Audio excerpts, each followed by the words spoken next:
Hello everyone, welcome again to our YouTube channel NK maths. इस video में मैं आपको कुछ क्वेश्चन दिखाने वाला हूं जो कि 15 नवंबर यानी कि आज के डेट पर सीजीएल मेंस के पेपर में पूछे गए हैं। और वो क्वेश्चन केवल एंगल बाइसेक्टर का क्वेश्चन मैंने लिया है, यानी कि ज्योमेट्री के ऐसे क्वेश्चन जिनमें कहीं ना कहीं एंगल बाइसेक्टर के कॉन्सेप्ट का यूज करना है, वो सारे क्वेश्चन मैं आपको इसमें करके दिखाऊंगा। 4 से 5 क्वेश्चन या फिर एटलीस्ट कम से कम 2 या 3 क्वेश्चन तो आए ही हैं, तो मैं आपको करके दिखा दे रहा हूँ। और एंगल बाइसेक्टर के जो बाकी के थ्योरम्स हैं या जो कॉन्सेप्ट हैं वो भी मैं इसी वीडियो में आपको बता दूंगा, ताकि कल को अगर ऐसे सवाल आ जाए जो कि बिल्कुल डिटो सेम तो नहीं आए, लेकिन एंगल बाइसेक्टर के बाकी के जो कॉन्सेप्ट हैं उन पर अगर सवाल आ जाए तो आप उनको कर पाएँ। तो मैं इस वीडियो में जो क्वेश्चन आए थे उनको करके दिखाऊंगा, और साथ में जो बाकी के थ्योरम्स या कॉन्सेप्ट होते हैं एंगल बाइसेक्टर से रिलेटेड, यानी कि कोण समद्विभाजक से, तो उनको मैं इस वीडियो में बताने वाला हूं। तो अगर आप एसएससी के किसी एग्जाम की तैयारी करना है या कल या फिर परसों में आपका मेंस का पेपर है, तो आप इस वीडियो को जरूर लास्ट तक देखिए। चलिए वीडियो को स्टार्ट करते हैं, और इसके बाद मीडियन पर भी एक वीडियो आने वाली है और बाकी का देखेंगे क्या होता है क्या नहीं। तो फिलहाल मैं इस वीडियो को कर देता हूँ देखिए शुरू। अब देखिए एक ये कॉन्सेप्ट जान लीजिए, पहले मैं कॉन्सेप्ट से ही शुरू कर लेता हूँ। पहला कॉन्सेप्ट हमारे पास ये है, इस पर सवाल आया हुआ है कि अगर ये जो लाइन है, लेट से ये ए है, ये बी है और ये सी है, और जो एडी लाइन है ये एंगल बाइसेक्टर है कोण ए की। कोण ए का एंगल बाइसेक्टर का मतलब हिंदी में कोण समद्विभाजक है, ठीक है। एडी क्या है? कोण समद्विभाजक है कोण ए का, यानी कि बराबर बराबर दो भागों में डिवाइड कर रहा है कोण ए को। ये आप समझ लीजिए कौन सी लाइन? एडी। तो ऐसे केस में जो बीडी का, देखो बीडी का जो डीसी से रेशियो होता है ये एग्जैक्टली बराबर होता है किसके? जो रेशियो ए बी और ए सी का होता है, ठीक है। अब ये मैंने कैसे लिखा देखिए यहाँ पे, पहले आप इसको याद कैसे रखेंगे ये समझ लो। आपने कौन सी लाइन खींची है? एडी खींची है। तो एडी के जो अगल बगल में दो साइड हैं, यानी कि इसके साइड साइड में दो भुजाएं जो हैं, इनका जो अनुपात होता है ये सामने वाले के अनुपात के बराबर होता है, ये मैं बताना चाहता हूँ। देखो जैसे एडी हमने खींच दिया यहाँ पर एंगल बाइसेक्टर, तो आप बोलेंगे कि एगी एडी जो है ये किसके किसके बीच में है?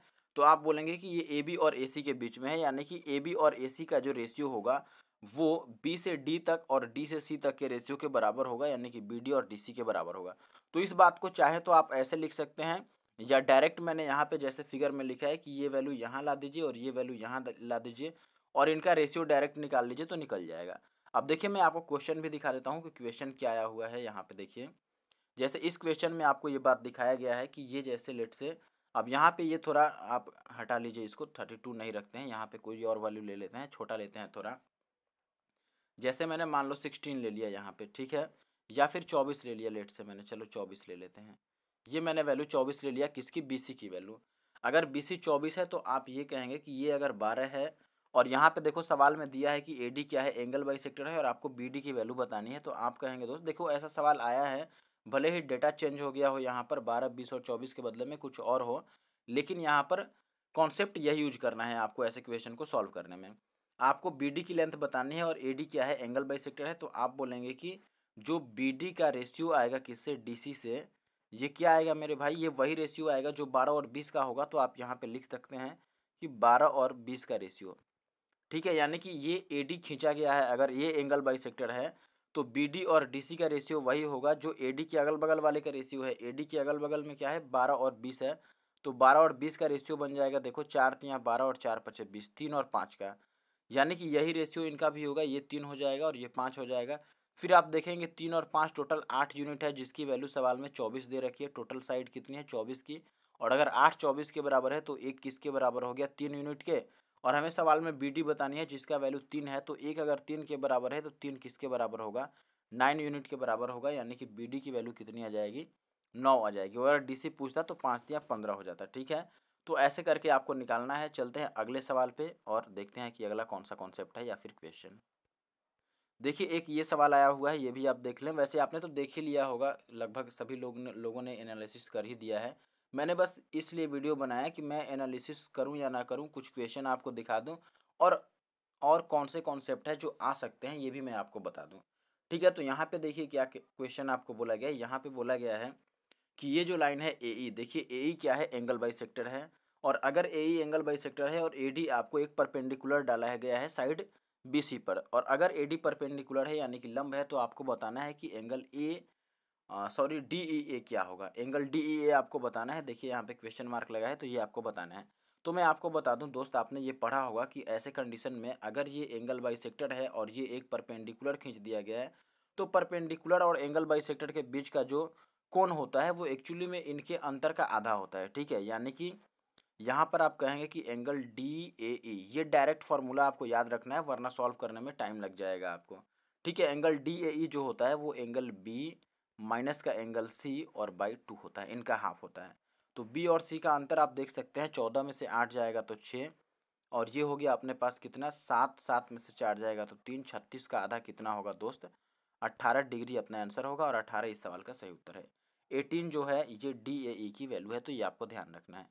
ठीक है, ये कहीं से भी खींच सकता है, ज़रूरी नहीं है कि अगर मान लीजिए आपने ये कहा होता कि इसका एंगल बाइसेक्टर ये वाला है और यहाँ से हमने ये लंब डाल दिया, और ये लेट से ए है, ये बी है, ये सी है, और ये डी है, और ये ई है। ठीक है, तो ये अगर मान लो ये परपेंडिकुलर है यहाँ पे डी पर, और आपसे ई बी और डी ये एंगल पूछ दिया, तो आप बोलेंगे कि अगर ई बी डी पूछ रहा है तो ये किसके किसके बीच में बन रहा है, सी और ए के बीच में ये एंगल बना है, तो हम बोल देंगे कि ये सी और ए के अंतर का आधा होगा। अब अंतर मतलब डिफरेंस आप कैसे भी ले लो, ए में से सी को घटा लो या फिर सी में से ए को घटा लो, माइनस में एंगल नहीं आएगा। ठीक है, अगर आ भी जाए तो आप मॉड ले लेना, या फिर आप ये समझ लो कि आपको डिफरेंस लेना है। ए अगर बड़ा है तो ए में से सी को घटा दो, और अगर सी बड़ा है तो सी में से ए को घटा दो और आधा कर दो, तो ये एंगल निकल जाएगा। चलिए अब आगे बढ़ते हैं, अगली बात पे आते हैं।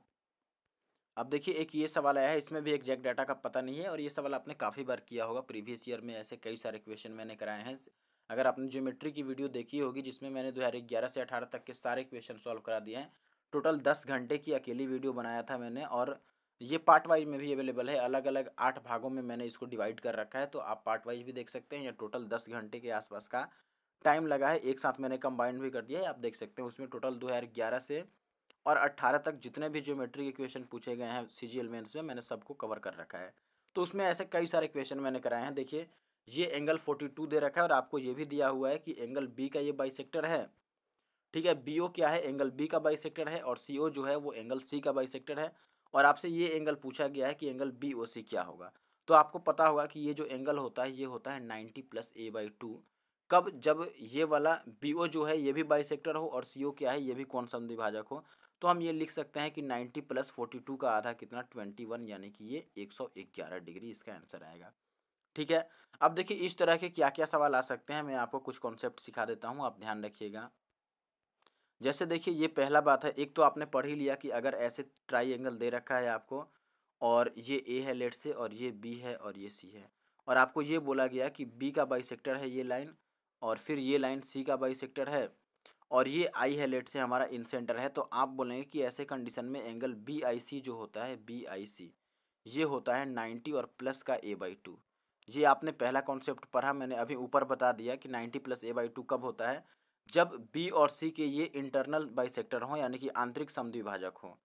ठीक है, अभी देखो अगर बी और सी के बाह्य कोण का ये समद्विभाजक होते, यानी कि एक्सटीरियर एंगल के ये बाइसेक्टर होते, जैसे हमने क्या किया, ए बी को आगे बढ़ा दिया और इधर से ए सी को भी आगे बढ़ा दिया, और आगे बढ़ाने से आप देखेंगे कि यहाँ पर एक बाह्य कोण बन जा रहा है, एक्सटर्नल एंगल बन जा रहा है। और अगर इनके बाइसेक्टर ये होते और आपसे ये एंगल पूछ ले कि कोण बी का बाह्य समद्विभाजक यानी कि एक्सटीरियर एंगल का बाइसेक्टर, और कोण सी का बाह्य समद्विभाजक, ये मान लो लेट से पॉइंट ओ पर मिलते हैं, और आपसे बी ओ सी पूछ दे एंगल, तब आप क्या करेंगे, तब आप 90 में से घटाते हैं ए के हाफ को, जो ऊपर सामने सामने यहाँ पर एंगल है ए, उसके हाफ को आप क्या करते हैं 90 में से माइनस करते हैं, 90 माइनस ए बाई 2 होता है। एक ये बात ध्यान रखना है। एक और ऐसा सवाल आता है, वो भी मैं आपको दिखा देता हूँ। देखिए ये सवाल है एक, ये आपको पता होगा कि ऐसे में क्या करते हैं। देखिए अगर ये एक ट्राइएंगल है हमारे पास ए बी सी, ठीक है, मैंने बोला कि एक ए बी सी त्रिभुज है हमारे पास, और इसमें कोण बी का अंतः समद्विभाजक, अंतः कोण का, कोण बी के, या फिर आप ये समझ लो कोण बी का आंतरिक समद्विभाजक, आंतरिक कोण समद्विभाजक यानी कि अंदर अंदर बाहर नहीं बढ़ाया गया। ठीक है, आंतरिक कोण का समद्विभाजक यानी कि इंटरनल एंगल का बाइसेक्टर है ये वाला लाइन बी डी। ठीक है, बी डी जो है वो कोण बी का आंतरिक कोण समद्विभाजक है, और वैसे ही कोण सी का ये बाह्य कोण समद्विभाजक है, यानी कि exterior angle of angle C. ऐसे आप कुछ समझ लो, जो भी आप बोल सकते हो इसको, इसका समद्विभाजक है। तो ऐसे कंडीशन में अगर आपसे एंगल ये वाला पूछा जाए कि ये कोण क्या बनेगा, तो ये होता है डायरेक्ट ए का हाफ, इस ए का हाफ, जो तीसरा एंगल बच गया। ठीक है, आप एक बार वापस समझिए, बी का अंतःकोण समद्विभाजक और कोण सी का बाह्य कोण समद्विभाजक अगर मिलाया जाए कहीं पर भी, तो ये जो तीसरा एंगल आपका बच रहा है ए वाला, इसका ये हाफ होता है। जैसे मैं आपको किसी और तरीके से बताता हूँ। जैसे मान लो कि अगर यही त्रिभुज ऐसे होता, ये ए है, बी है और सी है। अब आप बोलेंगे कि आपने सी को इधर बढ़ा दिया और कोण ए का आंतरिक समद्विभाजक खींच दिया यहाँ से, और कोण सी का, ये कोण सी का बाह्य हो गया, बाह्य समद्विभाजक आपने खींच दिया और ये डी पर मिल गया। अब आप पूछ रहे हैं कि आप ये एंगल बता दो, तो हम बोलेंगे कि जी ये वाला जो एंगल होगा, जो तीसरा एंगल बच गया है जिसका समद्विभाजक हमने नहीं खींचा है, उसका आधा होगा, यानी कि बी का हमने समद्विभाजक नहीं खींचा है, तो ये जो होगा एंगल वो बी का हाफ होगा। ये आपको ध्यान रखना है, ठीक है। आगे देखते हैं कोई और कॉन्सेप्ट बचा हो तो। एक ये सवाल है मेरे दोस्त, आप देख लीजिए। इसमें क्या बोला गया है आपको कि ये साइड आपको 15 दे रखी थी और ये वाली साइड आपको 10 दे रखी है, और आपको बतानी है कि डी की लेंथ क्या है, और बी जो है ये एंगल बाइसेक्टर है, ये ध्यान रखना। बी क्या है? एंगल बाइसेक्टर है। डी की वैल्यू आपको बतानी है। ए बी 10 है और बी सी कितनी है? 15 है। और एक और बात कि ये जो एंगल है यहाँ पर, ये वाली, ये 90 डिग्री है। एंगल ए बी सी कितनी है? 90 डिग्री है। तो यहाँ पे आप क्या कर सकते हैं, पहला बात तो मैंने पहला जो फार्मूला आपको बताया था पहला, कि अगर ये एंगल बाइसेक्टर है, ए से आपने डी पर एंगल बाइसेक्टर खींचा है, तो इसके ए डी के अगल बगल का जो रेशियो होगा साइड का, वही रेशियो यहाँ पर ए और बी आएगा। ठीक है, इसी का इस्तेमाल करते हुए मैं यहाँ पे ये कह सकता हूँ दोस्त कि अगर बी डी एंगल बाइसेक्टर है दोस्त, बी डी अगर एंगल बाइसेक्टर है, तो बी डी कि अगल बगल वाले साइड कौन से हैं बड़े त्रिभुज में, तो आप बोलेंगे कि 10 और 15 हैं। तो जो सामने वाला साइड है ये 10 और 15 के रेशियो में ही डिवाइड होगा, यानी कि एडी और डीसी का जो रेशियो होगा ये 10 और 15 का ही होगा। तो 10-15 का रेशियो कितना होगा, तो आप बोलेंगे 5 से काट लीजिए, तो ये 2 और 5 का रेशियो आ जाएगा। ठीक है, 2 और 3 का रेशियो आएगा, सॉरी 2 और 3 का रेशियो आएगा। 3 पच्चे 15 और 2 पच्चे 10, 2 और 3 का रेशियो आएगा।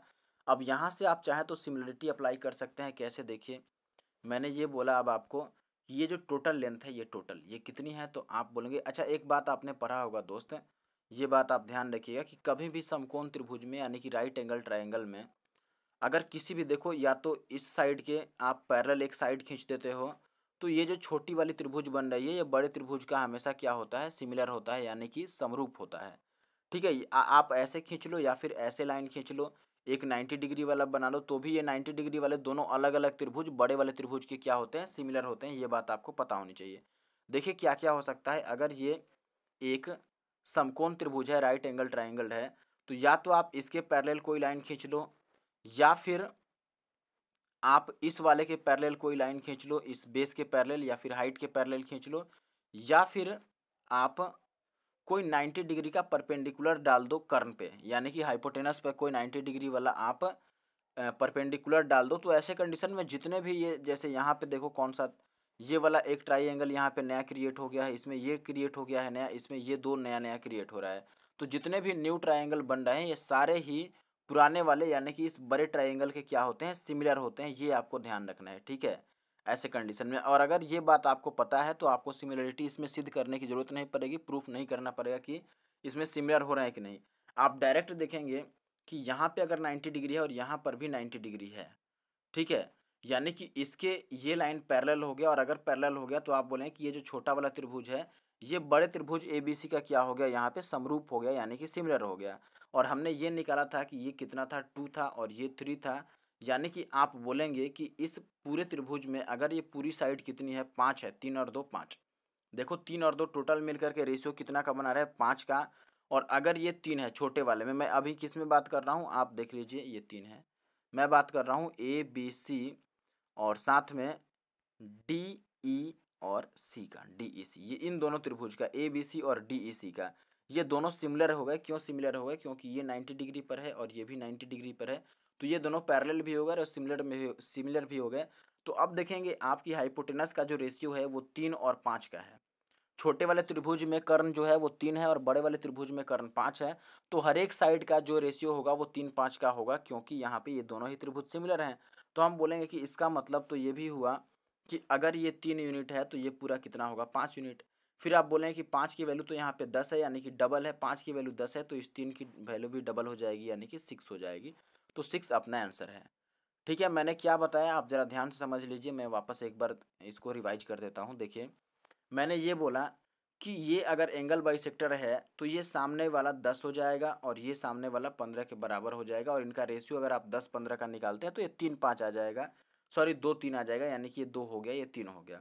फिर आप बोलेंगे कि इसमें जो त्रिभुज ए बी सी है बड़ा वाला, ये एक्चुअली में सिमिलर है त्रिभुज डी ई और सी के, ठीक है, डी ई और सी के सिमिलर है। अब यहाँ से आप कहें कि फिर भुजाएं समानुपाती हो जाएंगी, यानी कि इसमें कर्ण छोटे वाले में देखो 90 के सामने 3 है और बड़े वाले में 90 के सामने ओवरऑल 5 है, तो हम बोलेंगे कि 3 और 5 का रेशियो बनेगा इनमें। तो अगर ये 3 यूनिट है तो ये पूरा 5 यूनिट होगा, और 5 की वैल्यू अगर 10 है तो 3 की वैल्यू कितनी आ जाएगी, 6। अब देखिए इस पर बेस्ड मैं एक और सवाल बताता हूँ। लेट से अगर यहाँ पे 90 डिग्री नहीं दिया होता तब आप क्या करते। मान लो यहाँ पे ये 120 डिग्री दिया होता, फिर आप क्या करते।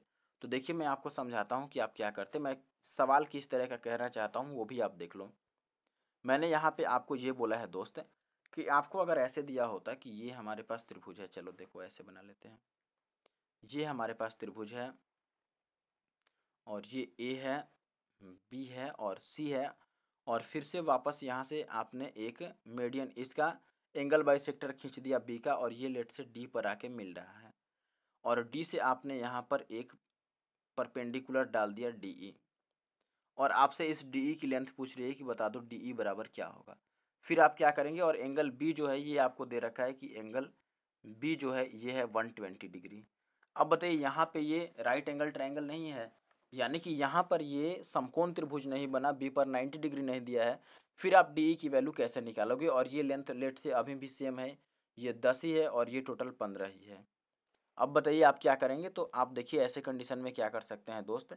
ऐसे कंडीशन में पहले ये तो आप वापस वैसे ही निकालोगे कि ये 2 और 3 का रेशियो होगा, लेकिन अभी आप देख रहे हैं कि पिछला जैसा कंडीशन नहीं है, तो हम वैसा कंडीशन क्रिएट कर देंगे।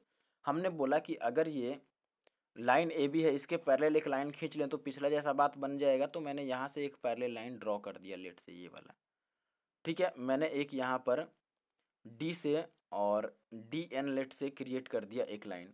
अब आप बोल रहे हैं कि अगर डी एन लाइन क्रिएट कर दिया जो कि पैरेलल है किसके, ए बी के, अगर ये ए बी के पैरेलल है तो यहाँ पर एंगल भी कितना बन जाएगा, 120 डिग्री का बन जाएगा। बताइए बनेगा कि नहीं बनेगा।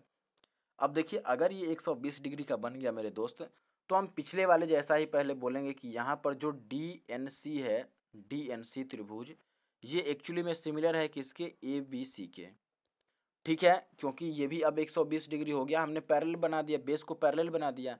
और अगर बेस पैरेलल हो गया तो आपको पता है कि इस त्रिभुज में अगर बेस के पैरेलल एक हम लाइन खींच देते हैं तो जो ये जो छोटा त्रिभुज बनता है ये पूरे त्रिभुज का सिमिलर होता है। यही बात मैं यहाँ पे कह रहा हूँ कि यहाँ पे अगर हमने बेस को पैरेलल खींच दिया, यानी कि ए बी के पैरेलल हमने डी एन खींच दिया, तो जो डी एन सी होगा वो एक्चुअली में ए बी सी का क्या हो जाएगा, सिमिलर हो जाएगा। और ऐसे कंडीशन में फिर पिछले वाले कंसेप्ट से आप कह पाएंगे कि अगर ये 10 है तो ये इसका कितना हो जाएगा। यहाँ से हम बोले थे कि ये 3 है और टोटल बड़े वाले का साइड 5 है, और 5 की वैल्यू अगर 10 है तो 3 की वैल्यू हमने 6 निकाली थी, तो ये 6 यूनिट हो गई। अब देखिए अगर ये 6 यूनिट है, देखिए ये छोटी वाली 6, मैं डी एन, आप देखो यहाँ से भी चाहो तो ये कर सकते हो। अगर ये 6 यूनिट है और एन पर कितना एंगल बन रहा है, तो आप बोलेंगे 120 डिग्री का एंगल बन रहा है, ठीक है। एन पे ये वाला एंगल कितना है, 120 डिग्री है। क्यों 120 डिग्री है, क्योंकि हमने पैरेलल खींचा है ए बी के, तो संगत कोण से, जिसको आप क्या बोलते हैं संगत कोण को, संगत कोण का मतलब ये हुआ दोस्त, ये वाला एंगल जितना होता है वही एंगल इतना होता है अगर पैरेलल 2 लाइन होते हैं और एक तिरछी लाइन होती है तो यहाँ से मैंने ये बोल दिया कि ये एंगल अगर 120 है बी के पास, तो एन के पास भी कितना हो गया, 120 डिग्री हो गया। और यहाँ से आप कह सकते हैं कि ये एक लाइन वाला लीनियर एंगल बना रहे हैं, लीनियर पेयर जिसको आप बोलते हैं, लाइनर पेयर जो भी आप बोलते हो, ठीक है, यानी कि रैखिक युग्म बना रहे हैं, ठीक है। ये वाला अगर एंगल दिया है और ये एंगल, तो आपको पता है कि अगर ये एक्स है ये वाई है, तो दोनों जोड़ करके एक रेखा पर 180 बनता है, तो हम एक्स प्लस वाई 180 कर देते हैं। वही बात यहाँ पर हो गया। आप देखेंगे कि अगर एन के पास एक साइड बना है 120 डिग्री, तो लेफ्ट साइड में कितना बनेगा, लेफ्ट साइड में 60 बन जाएगा, तभी तो ये इतना होगा। और अगर ये 60 हो गया तो आप बताइए कि ऊपर कितना बनेगा कोण यहाँ पर, तो आप बोलेंगे कि ये एंगल 30 होगा, जो मैं अभी लिखने की कोशिश कर रहा हूँ। देखो मैं अलग चित्र ही बना देता हूँ एक, ऐसे मैंने बना लिया डी एन सी को, ये डी है, ये एन है, और यहाँ नहीं ये क्या है, यस ये डी है, ये एन है और ये ई है यहाँ पे, और ये 90 डिग्री है, और ये हमने बोला कि ये 60 आ गया है, तो ये कितना आ गया, 30 आ गया, ठीक है। अब आप देखेंगे यहाँ पर कि हमने ये निकाल रखा है कि डी एन की वैल्यू 6 है, यानी कि 90 के सामने अगर 6 है तो 30 के सामने उसका आधा होता है, यानी कि ये 3 हो गया, और 60 के सामने 30 वाले का रूट 3 गुना होता है। तो अगर 30 के सामने 3 हो गया तो 60 के सामने कितना होगा, 3√3, और यही अपना आंसर आता है ऐसे कंडीशन में, 3√3 आंसर आता है किसका, DE का। तो ये ध्यान रखना है, ज़रूरी नहीं है कि आपको राइट एंगल ट्रायंगल बना के दे दे, दूसरा भी ट्रायंगल आपको दे सकता है, तो आप ऐसे सॉल्व कर सकते हैं। तो इस क्वेश्चन के साथ इस वीडियो को ख़त्म करता हूँ, और काफ़ी छोटा रख रहा हूँ इस वीडियो को। कैसा लगा आप कमेंट करके बताइएगा। और हाँ, रेगुलर वीडियो अभी तो नहीं आ पाएगी जब तक मेंस चल रहा है, क्योंकि मैं खुद मेंस का एस्पिरेंट हूँ, तो मैं अपनी तैयारी में भी लगा हुआ। तो आप ध्यान रखिए, 22 तारीख के बाद ही अगली वीडियो आने के चांसेज हैं, या इस तरह के छोटे मोटे वीडियो आपको मिलते रहेंगे, जो मुझे लगेगा कि आपके लिए काफ़ी कारगर साबित हो सकते हैं। ठीक है, तो चलिए वीडियो को ख़त्म करते हैं, और मीडियन वाले के लिए तैयार रहिए। Thank you for watching the video.